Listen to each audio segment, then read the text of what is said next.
Olá! Em tempos de crise, o empresário precisa entender todos os instrumentos jurídicos para salvar ou encerrar as atividades de sua empresa de maneira correta. Por isso, o Conexão Legislativa de hoje te convida a entender um pouco melhor como funciona a recuperação judicial e a falência. Para tratar do assunto, recebemos o advogado e membro da Comissão Especial de Recuperação Judicial e Falências da OAB São Paulo, Dr. Elias Mubarak Júnior. Doutor, seja muito bem-vindo à Rede Alesp. Obrigado. É um prazer estar com vocês aqui hoje. O prazer é todo nosso, doutor, para tratar desse assunto que não é um assunto tão fácil para que a gente tenha entendimento para a pessoa leiga, mas que é importante para que a gente saiba como fazer as coisas de maneira correta dentro da lei. E eu queria começar perguntando para o senhor o que é a recuperação judicial? Bom, vou tentar explicar para vocês de uma maneira bem simples. Uhum, Antigamente, você tinha no sistema, no ordenamento jurídico, você tinha o que a gente chamava de concordata. Tá? O que era uhum, a concordata?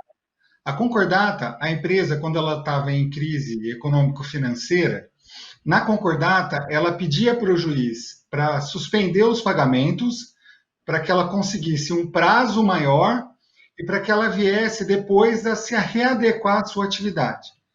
Em 2005, percebeu-se que a Concordata era um instituto que era uma pré-falência. Era uhum, muito difícil, na Concordata, a empresa voltar à atividade econômica dela. Então, quando a empresa entrava em Concordata, ela já estava praticamente falida. Você pode contar no dedo quais as concordatas que realmente deram certo. São muito poucas. Em 2005 foi criada a Lei de Recuperação Judicial e Falência, que substituiu a concordata. Qual que é a diferença de uma e de outra?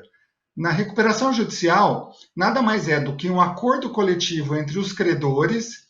Você realmente suspende o pagamento das dívidas, mas você depende dos credores aprovarem um plano de recuperação judicial, uma proposta coletiva de pagamento. Foi isso que aconteceu. Então, a recuperação judicial é um instituto que veio a substituir a concordata, onde as empresas hoje se programam para pagar os credores. Elas fazem um acordo coletivo com os credores.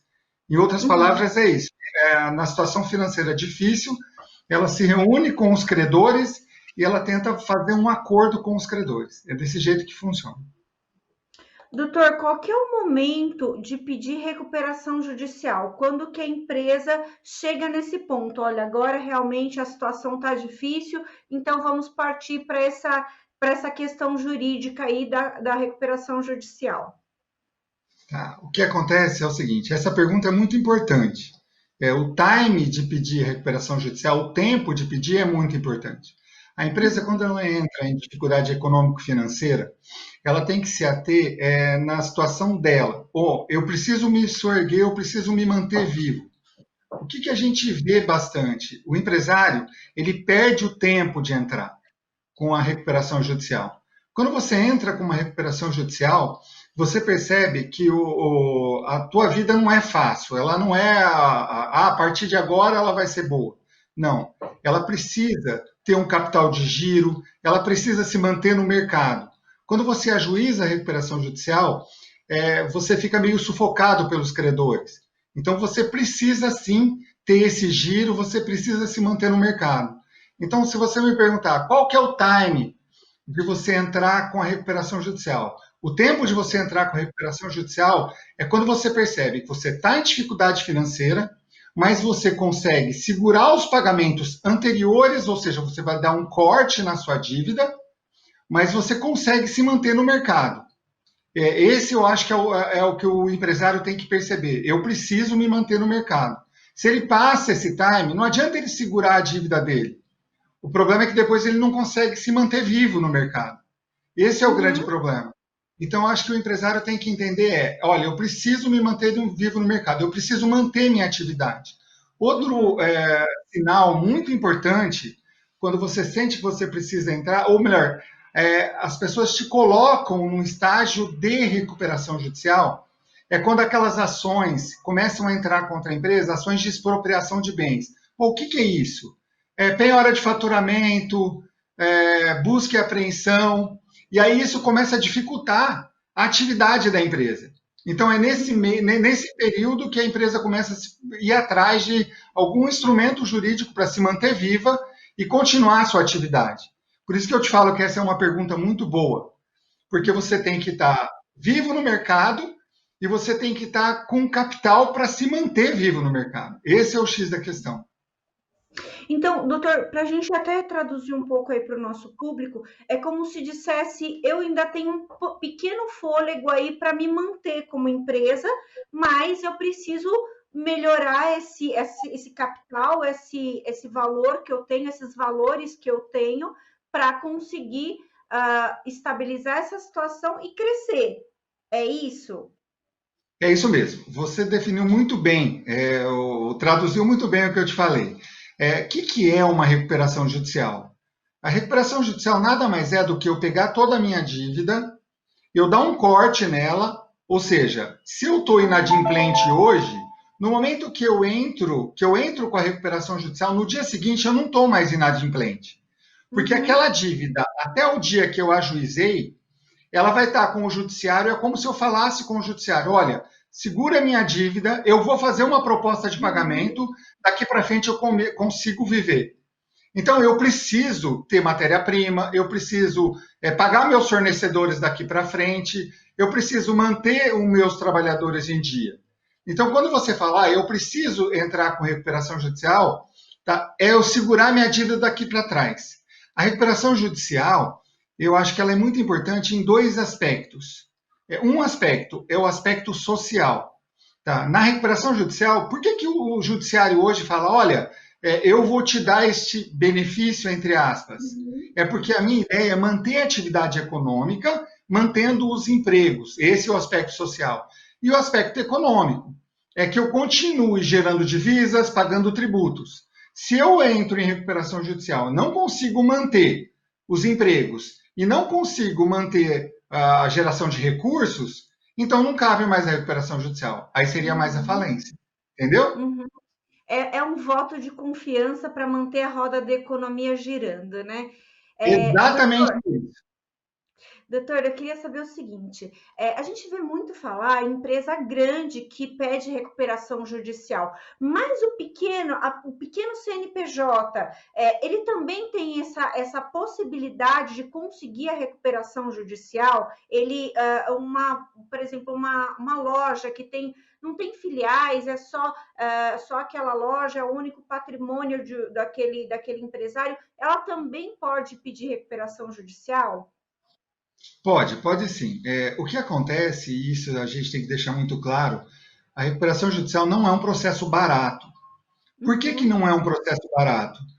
Porque na recuperação judicial você vai ter que pagar o que a gente chama de administrador judicial, que é um braço do juiz. E a gente até brinca que o administrador judicial devia chamar auditor judicial, porque ele não administra a empresa. Ele é um braço do juiz onde todo mês ele vai ver o andamento da empresa, ele vai ver os créditos listados. E isso não é uma coisa barata. Então, para o pequeno, é muito difícil você manter o processo de recuperação judicial, que é um processo caro. A partir daí, o pequeno tem outras opções, que é o que está se difundindo muito hoje, que é a recuperação extrajudicial, que é aquele acordo que você faz e você não precisa da supervisão judicial. Você entra em juízo para aprovar ou não. A grande diferença de uma e de outra é que na recuperação judicial você suspende todas as execuções contra a empresa. Você dá um corte e suspende. Na extrajudicial, não. Mas voltando à tua pergunta do pequeno, o grande problema é esse, é o custo do processo. Não é um processo barato e é um processo demorado. Agora, se aquele pequeno depende, por exemplo, do sistema financeiro, como eu expliquei ali, olha, você precisa ter capital para se manter, porque quando você ajuiza a recuperação judicial, o teu crédito ele mingua. Você tem um rate que é classificado pelas instituições financeiras. No momento que você ajuiza a recuperação judicial, o teu rating cai. Então, na extra, não. Então, o problema do pequeno é, se ele não tiver capital, ele não conseguir manter o custo do processo, aí fica muito complicado para ele ajuizar. Então, por isso que a gente explica, quando todo cliente que procura a gente para discutir isso, a gente explica isso. Olha, o custo do processo não é um custo barato. Então, por isso que para o pequeno fica mais difícil. Não que ele não possa, ele Sim. pode, mas é mais complicado para ele se manter dentro de um processo de recuperação judicial. Mas o senhor deu até o caminho das pedras, né, com relação a essa questão do extrajudicial, que é interessante também e que pode ali fazer com que ele se mantenha vivo aí no mercado, né?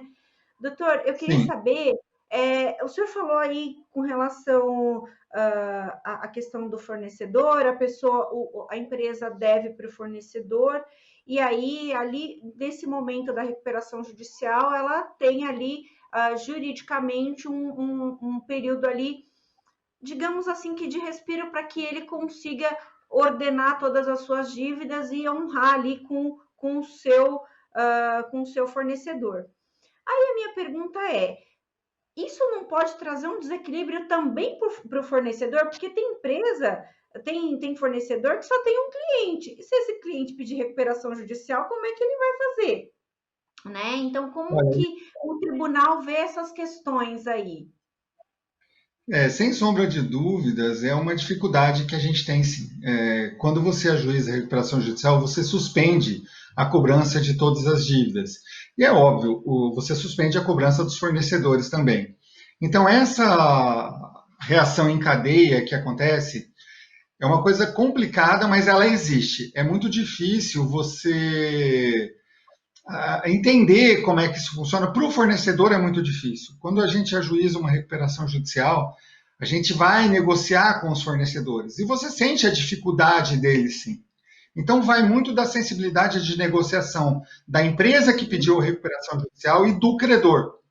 Esse é o X da questão. Você tem, como se trata de um acordo coletivo, todos vão sentir, não tem jeito. Uhum, Inclusive, prestadores de serviço mesmo, pequenos fornecedores, existem recuperações judiciais que nós já ajuizamos, por exemplo, de usinas, de açúcar e álcool, que a gente ajuizou numa cidade pequena. Então, o mecânico presta serviço para a usina, os funcionários, então a gente sabe que é bem complicado. Então, essa reação em cadeia, ela existe. Não tem muita solução para isso, né? Normalmente, quando você ajuiza uma recuperação judicial de grande porte, você acaba levando os fornecedores também para uma situação de insolvência. Então, uhum. é essa negociação que tem que ser feita, mas não tem muita solução para isso. É difícil mesmo. O problema é que a empresa, quando ela ajuiza, ela já está devedora, então ela já está inadimplente com aquele fornecedor. Então, o lado bom da história é que ela passa a ter uma possibilidade de regularizar tudo aquilo, pagar Uhum. em dia, o que ela já não vem pagando, porque ela também tem outras dívidas que estão se acumulando, entendeu? Então, realmente é um negócio complicado. Mas, por outro lado, é a chance dela colocar em dia e dela atualizar os pagamentos. Então, se você falar para mim, o fornecedor sofre, sofre. No entanto, ele já vem sofrendo com a insolvência da empresa, com a inadimplência da empresa. Porque se ela deixou de pagar, se ela está deixando de pagar e se ela está com uma dívida grande, ela vai, a tendência dela ali é quebrar. Agora, você imagina se a atividade econômica dela é extinta, que é o caminho. Se ela está com uma busca e apreensão, daqui a pouco ela vai ter um bem essencial que ela precisa, uma máquina que ela precisa para se manter, que ela não vai ter, não vai ter alguma busca e apreensão na máquina. Aí a atividade vai acabar, aí é falência. Então, na Uhum. verdade, é um coletivo, é um acordo coletivo onde todo mundo dá esse voto através do judiciário, entendeu? Sim. Doutor, quando as empresas entram nesse processo de recuperação judicial, como é que fica com relação aos processos trabalhistas e aos salários dos colaboradores? Tem alguma interferência aí nesse período, nessa dívida aí que é importante para a empresa e que também é complexo aí para as pessoas que vivem dessa empresa, né?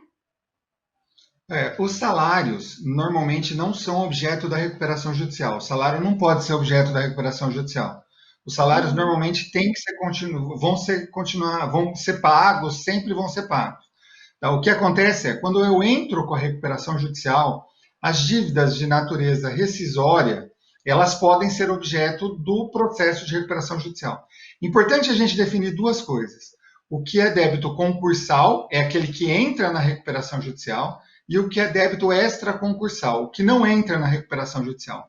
Quanto ao trabalhador, as dívidas, o salário dele não pode atrasar. Ele continua sendo pago normalmente. Para o trabalhador que está ativo e continua na empresa ativo, não muda nada. Ele vai continuar recebendo. As verbas rescisórias, elas entram no processo de recuperação judicial. Essa pode ser paga em até 12 vezes pela lei. Tá? E os processos trabalhistas, a fase de conhecimento dos processos, ou seja, eu vou dar um exemplo claro. Tem uma ação trabalhista discutindo horas extras, aviso prévio.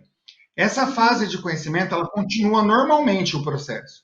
No momento que se chega a um valor para ser pago para o trabalhador, aquele valor lá na frente, que vai ser pago para o trabalhador, se aquele valor é decorrente de uma relação anterior ao pedido de recuperação judicial, é o que a gente chama de débito concursal. Ele entra no processo de recuperação judicial. Se ele é posterior ao pedido, ele tem que ser pago normalmente. Ele não pode entrar no processo de recuperação judicial. Não sei se eu me fiz entender. Ficou claro? Sim, ficou sim, doutor. Eu queria saber, e aí até um pouquinho aprofundando nessa questão do débito aí com relação à dívida trabalhista. Nos processos de recuperação judicial, a gente sabe que os juros das verbas trabalhistas ficam congelados. Há uma discussão jurídica quanto ao índice mais adequado para essa correção monetária no final do processo. No ponto de vista do senhor, qual é a forma mais justa de calcular a dívida da empresa com o empregado? Também vamos colocar em duas situações. A situação do processo trabalhista. No momento que eu chego num valor no processo trabalhista que ele não entrou ainda dentro da recuperação judicial, quem calcula esse valor é o próprio judiciário do trabalho, a Justiça do Trabalho. Então, eu tenho um valor que entra na Justiça do Trabalho, aí ele entra na recuperação judicial. Na recuperação judicial, eu faço um plano de pagamento. A lei fala que para débitos trabalhistas eu tenho que pagar em até 12 vezes da homologação do plano. Então, eu entro com a recuperação judicial, faço a assembleia, o plano de recuperação vai para o juiz homologa, em até 12 vezes eu tenho que pagar o trabalhador. Você fala, e a correção nesse período? A correção nesse período, o Tribunal de Justiça de São Paulo e os outros tribunais têm decidido que você tem que utilizar a correção monetária do próprio tribunal. Então, antes houve uma decisão no Tribunal de Justiça de São Paulo e todos os outros tribunais que você utiliza a correção monetária, que nada mais do que a atualização da moeda do Tribunal de Justiça. O que hoje não é vedado, mas os tribunais não aceitam, é a utilização da TR, porque a TR hoje está zerada já faz 2 anos. Ou outro índice que você possa refletir a atualização da moeda. Então, realmente tem que se ter atualização. Estou falando de atualização, não de juros. Você pode ter juros? Pode, desde que acordado dentro do plano de recuperação judicial. Quando você faz um plano de recuperação judicial, você precisa da aprovação das classes. Depois, se você puder falar um pouquinho ali na frente, a gente pode falar classe 1, trabalhador, classe 2, garantia real, classe 3, quirografário, classe 4, micro e pequeno empresário. Eu tenho que aprovar nessas 4 classes. Então, esta negociação coletiva é o que vai ser pautado no dia da Assembleia, com os trabalhadores. O que a gente sabe mesmo que os trabalhadores aprovem uma situação que o tribunal não vê e não tenha decisões nesse sentido de jurisprudência, mesmo que eu aprove, e aí ali na frente o próprio tribunal vai anular a aprovação. Então, quando a gente faz um plano, você já pode refletir todas as decisões que você tem dos tribunais, tanto tribunais de segunda instância como do Superior Tribunal de Justiça. Entendeu? Uhum. Doutor, é possível uma empresa aí demitir no meio do processo de recuperação judicial? Ele tem essa permissão legal de dispensar funcionários? Tem sim. A recuperação judicial ela não muda o andamento da empresa. Ela vai continuar normalmente. Você vai continuar trabalhando, você vai continuar produzindo, você vai continuar vendo custos, lucro, viabilidade econômica. O que muda para a empresa é que ela passa a ter o administrador judicial, que é o braço do juízo, acompanhando a atividade da empresa. Isso muda. Então, é óbvio, se eu vou fazer uma demissão em massa, ou se eu vou demitir, normalmente eu tenho que justificar para o administrador judicial o porquê que eu estou fazendo aquilo. Então, as decisões da empresa, elas continuam na mão do administrador, do gestor da empresa. Se você tem sim que comunicar ao juiz. Então, a atividade da empresa continua normalmente. Eu posso demitir durante o processo de recuperação? Posso. Eu posso admitir durante o processo de recuperação? Posso. A tua atividade continua igual. Não muda nada para você. Doutor, nesse período de recuperação judicial, as empresas elas podem conseguir empréstimo ou outros benefícios aí que permitam com que ela se mantenha aí viva no mercado? Pode sim. Esse é um ponto que a gente sempre fala em várias discussões que a gente participa, tanto pela comissão como em lives. O que acontece? Como eu te expliquei ali atrás, quando a empresa entra em recuperação judicial, o rating dela cai. Então, o que acontece? As instituições financeiras começam a negar empréstimos para a empresa em recuperação judicial. Por isso que a gente fala que ela tem que ter um capital para se manter viva. Tá? Aí o dinheiro para ela costuma ficar muito caro, porque ela começa a depender de fundos, de outros tipos de empréstimos. Então, ou seja, e para quem empresta posteriormente ao ajuizamento da recuperação judicial, fica até muito bom, porque ele passa a ter uma garantia de que ele vai receber. Porque se a empresa, por um acaso, não conseguir se manter e ela vier a ser decretada, convolada em falência, quem emprestou depois recebe primeiro. Só que esse valor é caro. O que a gente sente hoje é a falta de política pública para a empresa em recuperação judicial. Isso tem sido muito falado por conta da pandemia, que dificultou muito a atividade econômica. Então, não tem política pública para isso. Ah, mas o governo não liberou, porque você tinha que passar por agente financeiro. O agente financeiro, ele te glosava por você estar em recuperação judicial. Aí a empresa em recuperação judicial vai buscar dinheiro onde? Dinheiro caro. E aí fica mais complicado a vida dela ainda. O que acontece é que existe um projeto hoje, o projeto de lei, que é o 6229, que é a alteração da Lei 11.101, que é a Lei de Recuperação Judicial, e lá está se criando uma figura do DIP. O DIP, o que é? É você poder emprestar um dinheiro para uma empresa em recuperação judicial e ela ter uma possibilidade de ter aquelas super garantias, ela receber na frente de todo mundo. Então, ela vai dar um incentivo para que a instituição financeira possa emprestar e ela não ficar com medo de ir no bolo depois de uma possível falência. Mas isso ainda está em aprovação, foi aprovado na Câmara e está no Senado agora para ser aprovado no Senado ou não.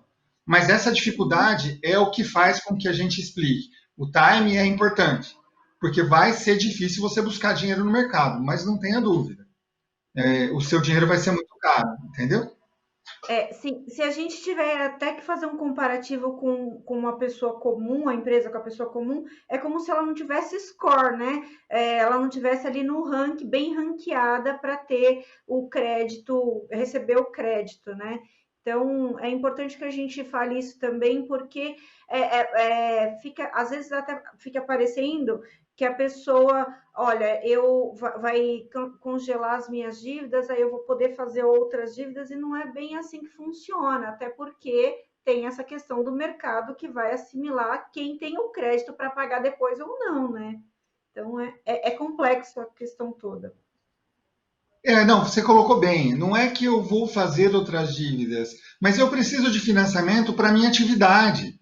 Então, não é, olha, eu vou fazer outras dívidas. É óbvio, se eu for fazer qualquer dívida e eu vou ter um administrador judicial olhando a minha atividade, eu não vou poder fazer outra dívida indiscriminadamente. Olha, eu vou simplesmente. Não, você vai ter alguém olhando, e esse alguém vai estar olhando mês a mês através do que a gente chama de RMA, o relatório mensal de atividade, e eu não vou poder indiscriminadamente, mas eu preciso de financiamento para me manter vivo. Principalmente se eu não me protegi para isso, se eu não entrei, se eu não guardei. Então, o que acontece é, quando a gente vê que não tem política pública, não adianta, eu não consigo me soerguer. O objetivo da recuperação judicial é a empresa manter a atividade, manter os empregos, como a gente falou, e se soerguer no mercado. Então, se o meu concorrente vai lá e consegue se manter vivo, e consegue injeção de investimento no negócio dele. E eu, por estar em recuperação judicial, eu não estou ilegal, eu estou com um favor judicial. Para eu entrar com um pedido de recuperação judicial, eu tive que demonstrar para o juiz a minha viabilidade econômico-financeira. Porque se eu não sou viável, não tem interesse da sociedade de me manter vivo. E eu mostrei que eu sou viável, eu mostrei que eu posso me soerguer, e eu não posso ter um tratamento diferente do meu concorrente. Então é mais ou menos essa a ideia. Eu estou vivo, eu estou no mercado, entendeu? Uhum. Doutor, a empresa tem um período que ela pode ficar em recuperação judicial, ou isso é determinado, por exemplo, pelo juiz, por essa pessoa designada pelo juiz dentro da empresa? Tem um prazo fixado de período de recuperação judicial? Tem sim. Quando você ajuiza o pedido de recuperação judicial, você tem até 180 dias para você fazer a tua assembleia e aprovar o teu plano. Tá. É claro que esse prazo acaba sendo mais elástico, depende de processo para processo.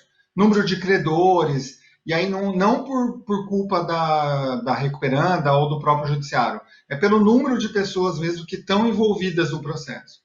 Depois de 180 dias, que é o que está previsto em lei, da homologação do plano, a empresa ela fica em recuperação judicial por 2 anos. É o período que a legislação prevê. Depois de 2 anos, o juízo pode arquivar o processo de recuperação judicial e você continuar cumprindo o plano. Então, o prazo de recuperação judicial são 2 anos após a homologação pelo juízo. E 6 meses para você cumprir o processo. Então, a gente está falando aí em 2 anos e meio, né? Uhum. Pela lei. Doutor, a recuperação judicial, ele é um ato que é relacionado apenas ao CNPJ da empresa, ou os CPFs ali dos sócios também acabam envolvidos aí nessa ação? Não, na recuperação judicial, no início da lei, se discutia muito a extensão dos benefícios, né, da suspensão das execuções para os sócios. Tá? Uhum, Isso já mudou desde 2012, com decisões do STJ. Os benefícios da recuperação da empresa da recuperação judicial não estende para os sócios. Ou seja, o que eu acho que é uma coisa muito complicada, porque eu pego um crédito, a instituição financeira me empresta um dinheiro. Quem normalmente é o avalista da operação? É o uhum, sócio. Então, o valor do débito vai para a recuperação judicial, mas eu posso continuar executando o sócio. Aí, ali na frente, o sócio paga. Ele vai virar credor dele mesmo, mas é assim que tem sido. Quando o avalista é terceiro, tudo bem, isso já está decidido. Mas quando o avalista é o sócio, ainda tem uma discussão no Superior Tribunal de Justiça em relação a isso. Mas hoje, se você me perguntar hoje como é que é, não estende. Você pode continuar executando o sócio. Protege, sim, pelo manto da recuperação judicial, o CNPJ e não o CPF. uhum. É realmente Entendeu? algo bem complexo, porque, né, eu fico pensando, de repente, do próprio sócio criar outras empresas aí, enfim, é algo realmente, uma discussão ainda bem extensa aí no meio desse caminho. Doutora, a gente já está chegando quase Normalmente ao o final. sócio, Pode só falar. complementando, normalmente o sócio é quem gere a empresa. Então, Uhum, o prolabore dele vem de lá. Ele, normalmente, quando você vai pedir aquele empréstimo para a instituição financeira, eles falam: não, o empréstimo é clean, é sem nenhuma garantia, é só o aval. Ou seja, aí depois ele tem a situação dele complicada e ele não pode, não está sobre o manto. Existem sim algumas decisões do STJ que estão. Existe uma corrente para mudar isso, mas ainda não mudou. Tá muito claro o que você falou, é isso mesmo. uhum. Doutor, a gente está chegando ao final da nossa conversa, infelizmente, porque que o assunto realmente é um assunto que rende muito, que tem muito a ser Com tratado aí. Eu acho que a gente ajudou a esclarecer bastante gente, mas eu só queria perguntar para o senhor qual que é a diferença entre o falido e a massa falida, porque eu acho que tem muita gente que também confunde esses termos aí e o que significa aí nesse mundo empresarial. o falido é o dono da empresa. Tá? A massa falida é a liquidação dos bens para pagamento dos credores. Então, uma coisa não se confunde com a outra. O que acontece é que, se na massa falida, na hora de pagar credores, você verificar que houve fraude na falência, e isso tem acontecido bastante, o juízo da falência, que é o mesmo da recuperação judicial, ele pede para estender os efeitos para o falido, porque ele desviou os valores para a conta dele. Então, agora a diferença maior, o falido, ele pagou, ele encerrou a falência, ele pode voltar à atividade dele. Só que ele pode voltar à atividade dele 5 anos depois da falência. O que está para se mudar hoje, e a gente vê muito na legislação americana, porque todo mundo fala, né? O Trump é um falido, né? E é verdade, ele teve a falência decretada e ele voltou a ser empresário e voltou a empreender. O que está para se mudar no Brasil, e isso é muito importante, por esse projeto de lei, o 6229 que eu falei, é essa volta do empresário, ela não ser de 5 anos, e sim de 2 anos. Então, você poder voltar a empreender, porque é o que ele sabe fazer. Não é porque ele teve uma situação de falência, a gente não pode encarar o falido como aquele cara que deu calote. A atividade econômica dele não conseguiu se manter viva. Agora, se ele foi realmente aquele cara que deu o calote, aí sim, aí ele tem que responder. Se não, ele tem o período que ele tem que ficar sem poder empreender e depois ele volta. E pela nova lei, se aprovado pelo Senado, passa a ser de 2 anos. Eu acho que é o que a gente tem que colocar e tem que mudar um pouco essa cabeça da gente aqui. Entender que se você está ali, se você faliu a tua atividade, um exemplo muito claro que a gente começa a falar, que você dá para entender. Lá atrás, aquele cara que tinha aquele aluguel de fita cassete, fita de VHS, ele extinguir a atividade econômica dele, nada mais é do que uma falência. Não tem como ele ficar vivo no mercado. Então é mais ou menos isso. Entendeu? Não sei se eu fui feliz no meu exemplo aqui, mas a ideia era essa. Perfeito, não existe mais essa atividade, então esse empresário ele não quebrou porque ele quis, não existe mais essa atividade, né? Exatamente Doutor, isso. eu queria muito agradecer a sua participação aqui no Conexão Legislativa, os seus esclarecimentos. Acho que foi importante para as pessoas que estão aí nesse período de dificuldade, para que a gente consiga que não só que as empresas recuperem seu fôlego, mas que recuperem seu fôlego dentro da lei, né? Muito obrigada, doutor.